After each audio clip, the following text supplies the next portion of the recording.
Welcome to The Young, Bold, and Old. 3 generations, 1 conversation, a million lessons on life, love, and everything in between. I'm Elenia. I'm in my 30s. I'm Marche, and I'm in my 40s. I'm Beth, and I'm in my 70s. Ready to tackle your questions about life, work, kids, relationships, and whatever else you throw at us. No filters, no fluff, just laughs, stories, and a little too much honesty. Let's get real. This is the young, the bold, and the old. So today's first topic is it okay for my kids to sleep in bed with me? And how old is too old?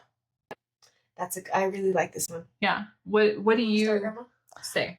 Well, my kids slept with me till they were probably, I want to say 5 or 6. Maybe not every night, but what they like to do, like when my husband was out of town for work or just fun, they would always kind of argue over who got to sleep with me. Yeah. Oh, okay. And sometimes, most of the time, both of them. I have a boy and a girl. So we'd all just sleep in my bed, but whenever. It wasn't like an all the time, like they had to sleep in your bed every night. No. Usually it was if they were maybe not feeling good or scared, or they'd come in and get in the bed, but not every night. What age did you tell them that they couldn't sleep in? I think it was 8. I think I started telling them 8, you're too old. Yeah. For my son, Kal-El, he never slept in my bed with me because I was just always told that like that's not a thing. There's a fly in here, guys. Sorry. But yeah, so he never did. With my daughter, when she was born, not that she really had a problem, but she kind of had like for 5 seconds had a breathing problem. But Aaron was, he was so paranoid. And so we got a co-sleeper that had like metal bars so you couldn't roll on top of her. And so she slept in the middle of us. I told him, I said, as soon as she's a year, she's in her own crib. And so that's what we did. Like her first birthday, I'm all, we're going into it. Yeah. And then she did really good until probably 5. And then something happened and she started sleeping in our bed. Maybe saw a scary movie or something like that. I don't know what happened. And then it was one of those things of we told her she couldn't, but then she'd come in the middle of the night and I was so tired because my mom would be like, well, get up and walk her back to her room. And I'm like, I'm exhausted. Like that's the last thing that, I want to get up. Yeah. And so we even tried to get like a bigger bed because kids toss and turn and kick you. A king size bed and you guys tried to give it to me. No, she had a queen. It was a king. No, it was a queen because I have a king now, but she had a queen. Yeah. But then she would sleep on our floor, and that happened for like a year. Oh, I remember that. Yeah, we made her like a little bed on the floor, and she would sleep out on our floor. Like she would start in her room, and then she'd come in the middle of the night. But yeah, I've tried to minimize that. And now that she's 10, she's been in her own room since 7 because I was like, we're not doing this anymore. Like I'm not getting enough sleep. And you can't have sexy time when your kid's sleeping in your bed or on the floor. Like how, like, you know what I mean? Like, it's, right. And so, I was like, we're going to put a stop to this. I have, Hey, but to be fair, because you said 7 or 8, I remember having sleepovers. I'm 31 and I still sleep in grandma's bed. Yeah. But it was never every night thing. It was just coming in, like I say, when I was afraid or when Dad was out of town. Yeah. And Raylan sleeps in grandma's bed too. But, and sometimes, she'll come and sleep in my bed too. Like, especially like if Aaron's sick and he's sleeping down on the couch so he could be like reclined and not be that snory, like stuffy sound. Then she'll come and sleep in our bed. It's like a special occasion type thing, I feel like it's, oh my gosh, this is a really aggressive fly. I feel like it's either people are in like the sleep with their parents type household or it's like very strict. Yeah. It seems like it's 2 different types of family cultures. And my mom inherited yours where I slept in the bed with her. It was not strict at all. Really? But when she remarried, I didn't. Like I never slept in the bed with my stepdad. Okay. Yeah. And I think that is different, the dynamic if your parents are still together or not. Right. It's your biological parents. Yeah. Because at my dad's house, I'd sleep with my dad in the bed, but he was a single guy, and we'd watch movies, and I'd sleep in the bed, or I'd sleep in my bed in the morning. I'd come in, and we'd snuggle in the mornings. Right. And then I slept with both of my biological parents, but not your their step-parents. partners. Yeah. Like once my dad met his wife, Or when my dad had girlfriends or when he remarried, I didn't sleep in the bed with his girlfriend. Mm. That makes Same sense. with my mom's. Like, I didn't sleep in the bed with. Yeah. See, and I think my parents were very strict in that. Like, I don't remember going into my parents' bed at all. Ever. And even like my little brother, I don't remember him ever doing it either. Because my mom is that type of personality where she, like, you know, like, well, if Raylan wakes up in the middle of the night, come in your bed, get up and walk her back. I'm like, I'm so tired. And I can't even. I inherited because my mom passed down the co-sleeping, and I co-sleep. My daughter's 4, and we co-sleep every night. Like, I still haven't. No, I didn't And- co-sleep with my parents when I was a child. Very rarely. Maybe if I was sick or something. But I did sleep with my siblings. Yeah, you sleep. I slept most with my siblings. I can't imagine not co-sleeping with my daughter. I love sleeping with them, and I love like nursing at night. But what about sexy time? That wasn't even on the radar for like the first, when I was breastfeeding and like I was still working. After my daughter was born, I was not interested in sex time. And it's still taken a long time to get that back. And I may be more sensitive than other people too, but I almost feel like motherhood has like overtaken, and maybe it's because you're getting your oxytocin from like I'm getting it from my kids and snuggling and stuff, but that's not really a problem for me. I just want to snuggle with my daughter, and I feel like it's such a brief time in life. Like, they're going to be big, and That's true. Yeah, but when are you going to kick her out of your, because she's 3, almost 4. She's 5, almost 5. Oh gosh, She's 4. wow. Yeah, so when, 20. oh, okay, because that's appropriate. Yeah. You know what? You're moving out of our home, so now you can go like live in somebody else's I can sleep in bed. my bed now. Yeah. You can sleep with your husband now.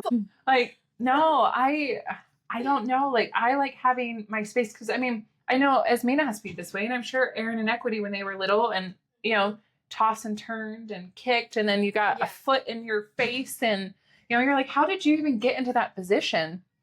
And so for me, I get lack of sleep because of that, you know? I Right. just sleep. I sleep pretty good. I had a king-size bed. Well, even with my king size, it's hard. And plus Aaron burns really hot and so does Raylan. And so if I'm in between them, it's like my own and I like to be warm, but it's like my own personal furnace. Oh, and yeah. it's too much. And They do heat you up big time. And I don't We keep know. our house at like 60 at night. Oh, like, see. it's freezing cold. I love like Wow. a freezing house at night. And then you get under the covers and you just sleep. So, and it's actually the science behind It is, like, yeah. If the house is over Cooler. 66, maybe 67, I'm pissed. Like, I'm Nice. pissed off. and That's it's nice funny. because I'll wake up just like hot.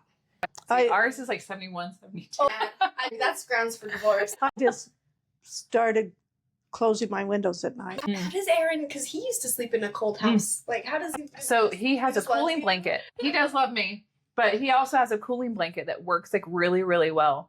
And so he sleeps with that. And I have my own like comforter because we used to share the same blanket, but then I would steal it from him and I would wrap myself like a burrito, like not knowing. And so like he couldn't get anything back. So probably the last 2 years we have our own separate blankets, but now he has a cooling blanket and it works for him. Right? And if it doesn't, that's not my problem. That's funny. This is why we need to have the mail. Right, I know. That's coming soon, though, guys. We're having the guys' corner: the young, the bold, the old, and the confused. Not in like the 2025 confused. Yeah, no. Just that they're men. Yeah. They're always confused. Oh, that's too funny. So we've decided there's not a good age. There's no correct age that your children should not sleep with It you. probably just It's a depends on the personal family. opinion or Personal. personal. Yeah. But you know, honestly, though, I think if somebody, and this might offend people, but if your child's 10, 11, 12, I think that It's time. it's time. To me, I think anything beyond 6 or 7 is too much. You mean like every night or just every once in a while? Like every night. Yeah. Oh yeah. Now, if it's night. every once in a while, like I said, like when Aaron's sick and he's sleeping down on the couch, Raylan will come and sleep in my bed, and I do like that snuggle time.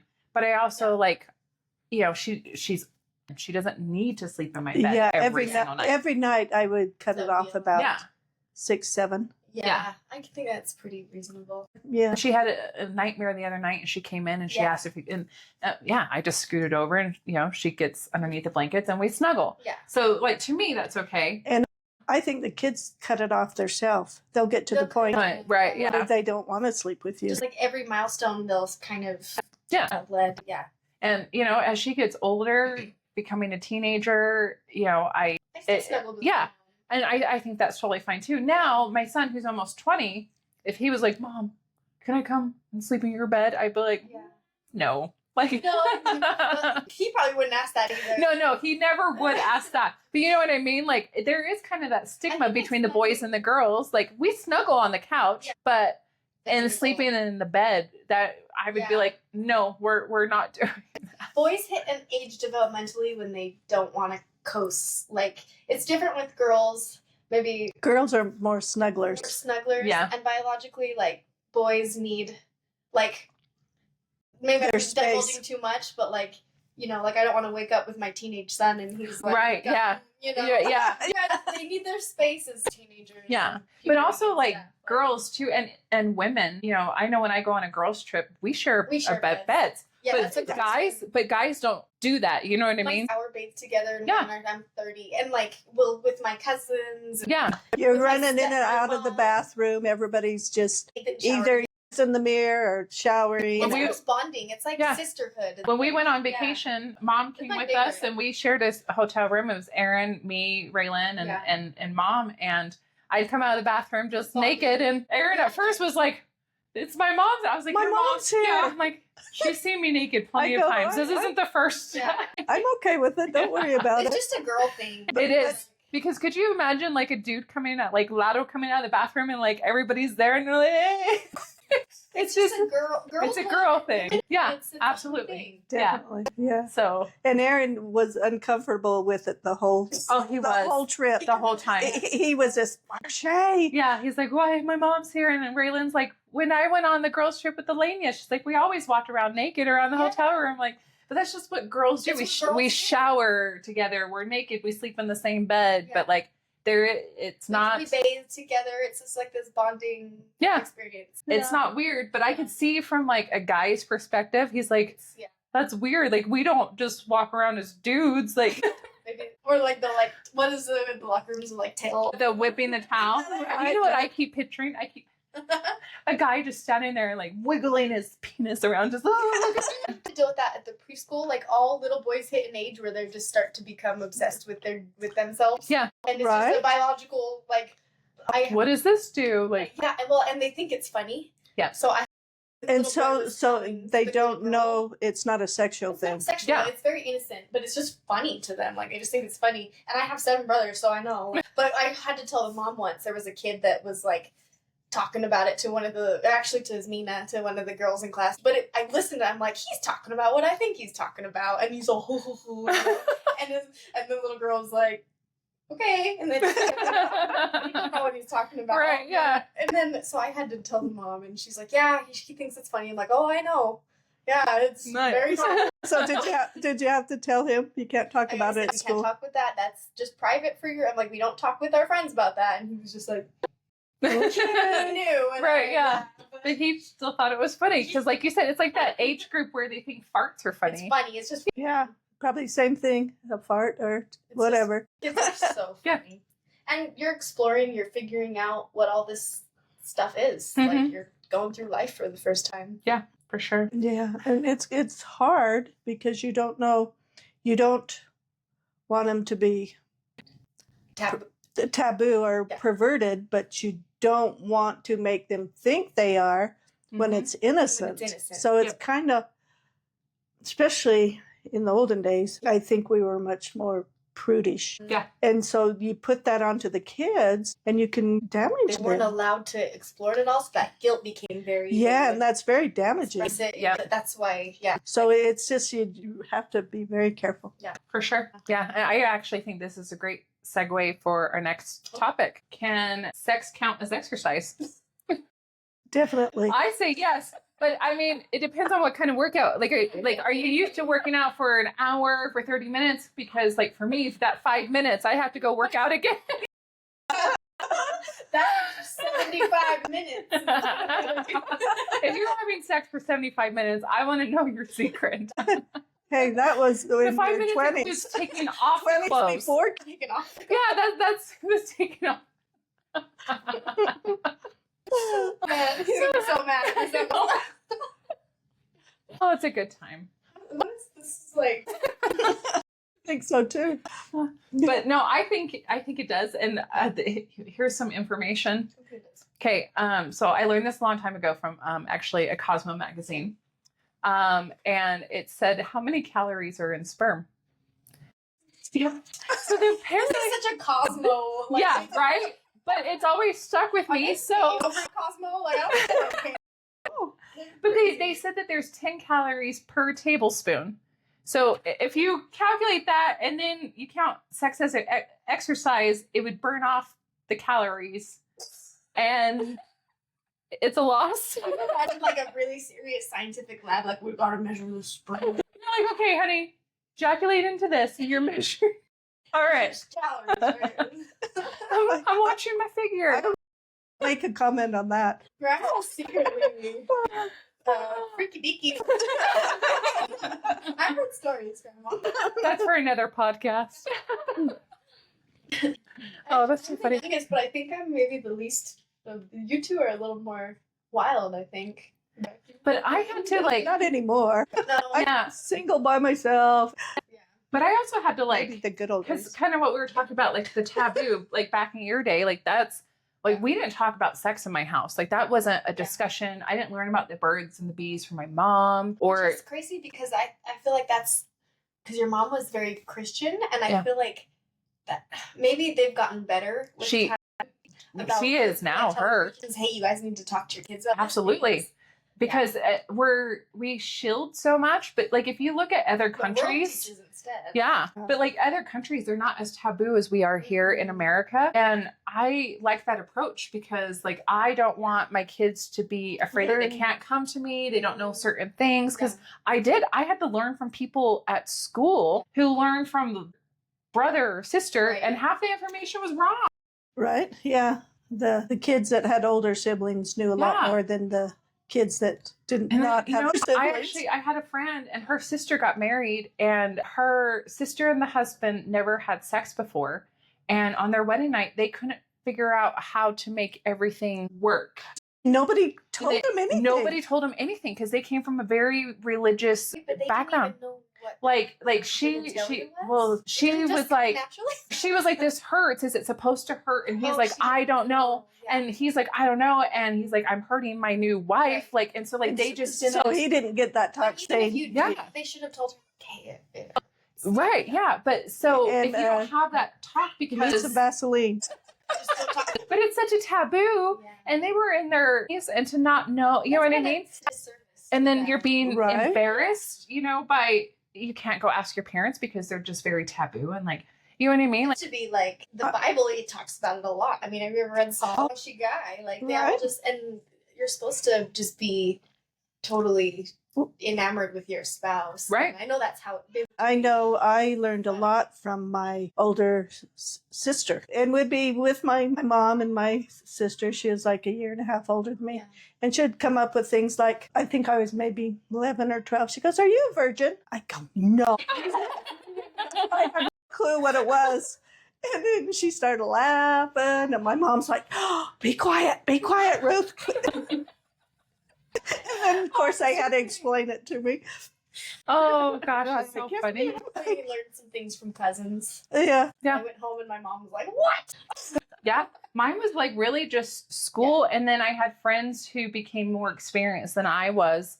And then they would tell me, and, you know, but now that I'm older, like I feel like I'm more outgoing in that sense. And like now the most like. I think I'm the opposite. Are you? Which is kind of weird. I think I was very. But I think maybe once, like, as Mina gets older and you start, because I gotta tell you, that was an awkward conversation. So, like, when Kala turned 16, and he started having girlfriends and stuff. I was like we gotta have the talk. But I wanted him to know that he could come to me. Is even kind of late, Yeah, right. And I mean, we had like little talks, but I wanted to have like a more in-depth A birth control talk. birth control. How do you treat a woman? Because a girl's going to remember this like for the rest of her life, her first time. Right, absolutely. You know what I mean? But like, I wanted him to know. Respect your girls. Yeah. Christians, birth control. Well, it depends, because I don't know. I You're guess supposed to be open to life, right? Like, yeah, but But not at 16. but I'm well, sorry. You didn't have sex until you're married. right, You're absolutely. Right. You're right. I agree. Yeah, I'm a fan of birth control. I'm totally for it. In the perfect world, yes, they will not. But Yeah, I think you need to prepare them for it. absolutely. Say don't. You know. So you think you should say this is Stupid what fly. this is how Did he get God. in there?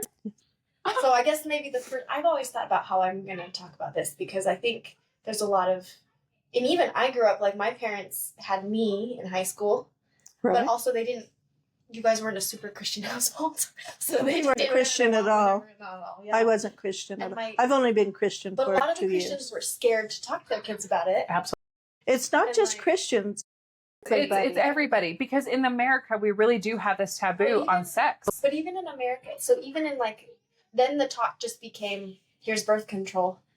Yeah, no, there. You're not supposed to. Yeah, Here it is. no. And I think we're skipping over the part, and this is where I've thought about how, because I really didn't, I think you kind of have this rehearsed thing, but I don't think people really understand the impact of what that does to you long term. And then you, I know so many, I grew up and I kind of, I watched Sex in the City and I watched all these things, and it's kind of yeah, you're supposed to not. So I was just the. And I think these young people, like you say, Kal-El, you give him the talk, they don't realize once you have sex how it totally changes your relationship. But I also wanted to give him the perspective of the woman side of it, because I Yes. remember my See, first time, that's and I really told good. him, I was like, you probably won't even remember, But she but will. she will. And so these are the things that you have to away from forever. right. Yes. You're both taking away a gift to your future spouse that and not only that, but I'm not saying that you need that if you have sex before marriage,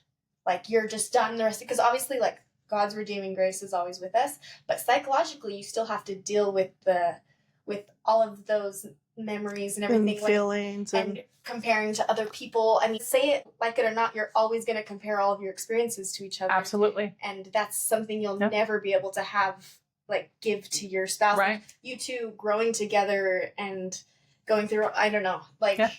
I was pretty damaged from not following biblical principles, pretty severely damaged. So I just feel Well, I agree. I actually had a situation where there was a guy in his late 20s and I was 15.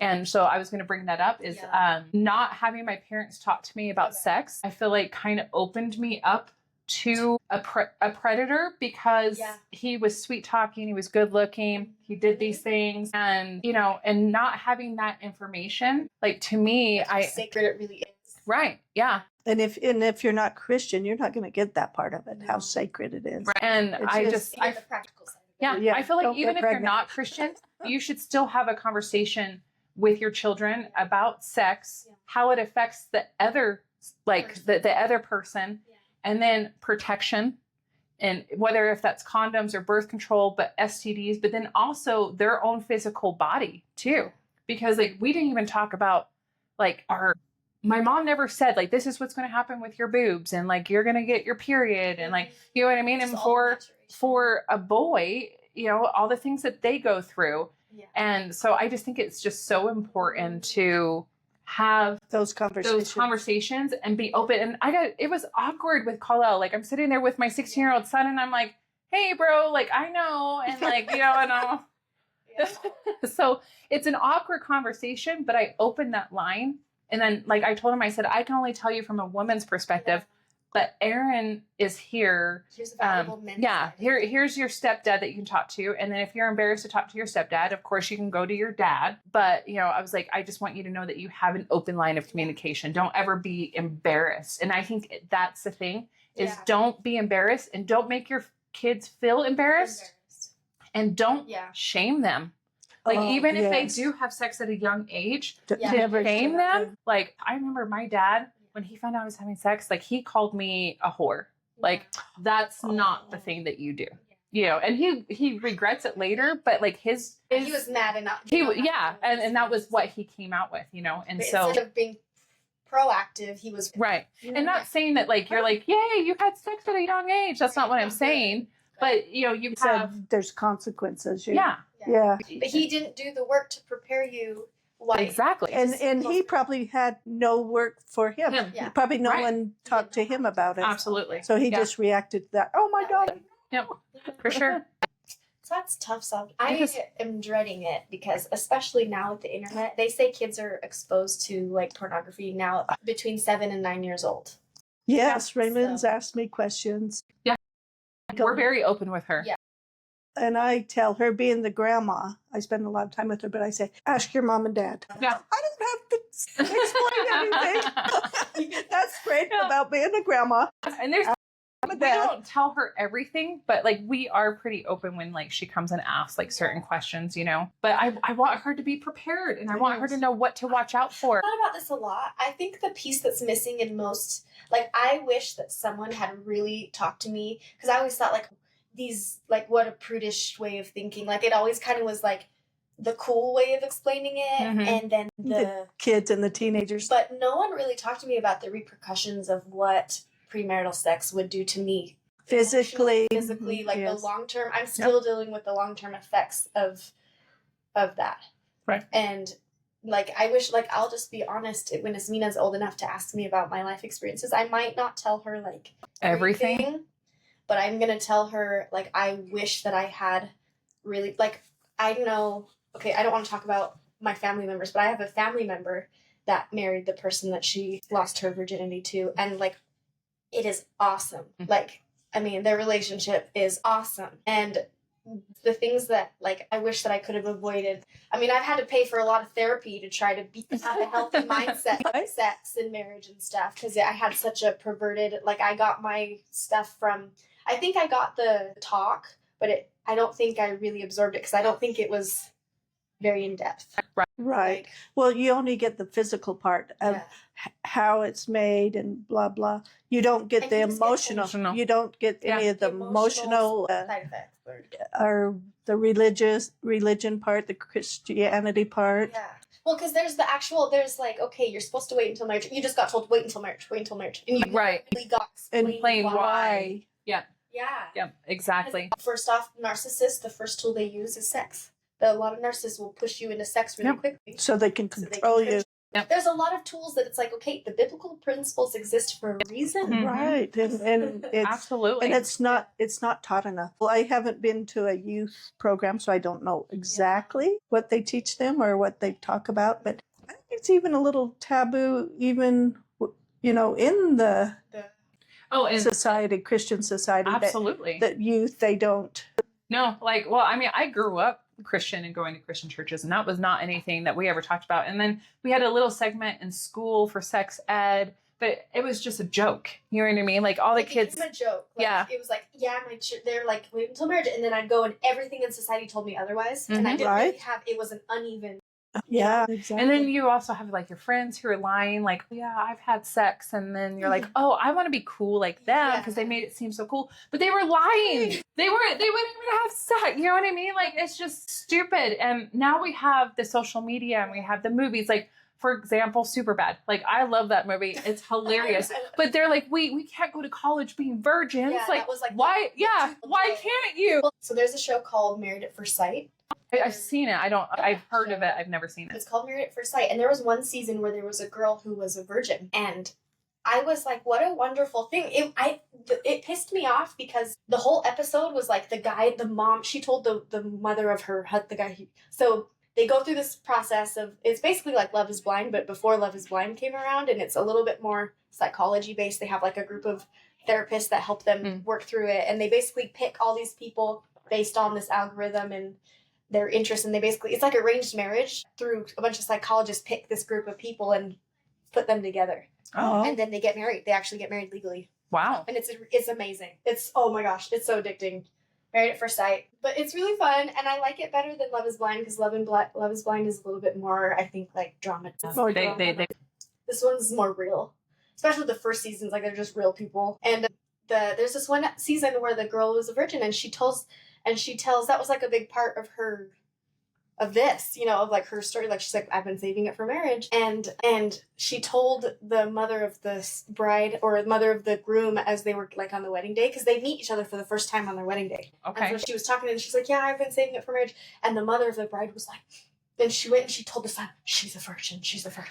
Like, but it was like, you're getting married to somebody. Why is that the big deal? Like, right. to somebody, but it shows that like they know the value of sex, but they don't really. Yeah. Like, what popped in my mind? It was Wedding Crashers. Yeah. It's like, I got a stage 5 cleaner. She's a virgin. And like, because she's like, and I will find you. That's like the whole, you know what I mean? Like being a virgin is like, it's not like where the mom went and told the groom. Yeah. Like, it's not. Like it was a bad. Right. Yeah. Really mad. Yeah. And it's not supposed to be that. And I'm not, anyway, there's a lot to it. No, there is. Luckily, we have our own podcast, and we can bring it up again. Yes, maybe we'll get some good input. Lighthearted. No. It started lighthearted, and then it turned into. That's fine. So what was the verdict? Does sex count as an exercise? I say yes. Yes. Yes. Perfect. There you guys have it. Right here, folks. I feel like that's Right? straightforward. Yeah. There we go. I don't think anyone was biting their nails waiting for that. No, answer. right? You want to send us out? Yes. Thanks for listening. Be sure to follow us on YouTube, Insta, TikTok, social media, and make sure to hit subscribe on anywhere and follow us in anywhere you listen to your podcasts. That way you won't ever miss an episode. We are the young, the bold, and the old. Don't forget to DM us your questions on socials or send them to theyoungboldandold@gmail.com. Bye.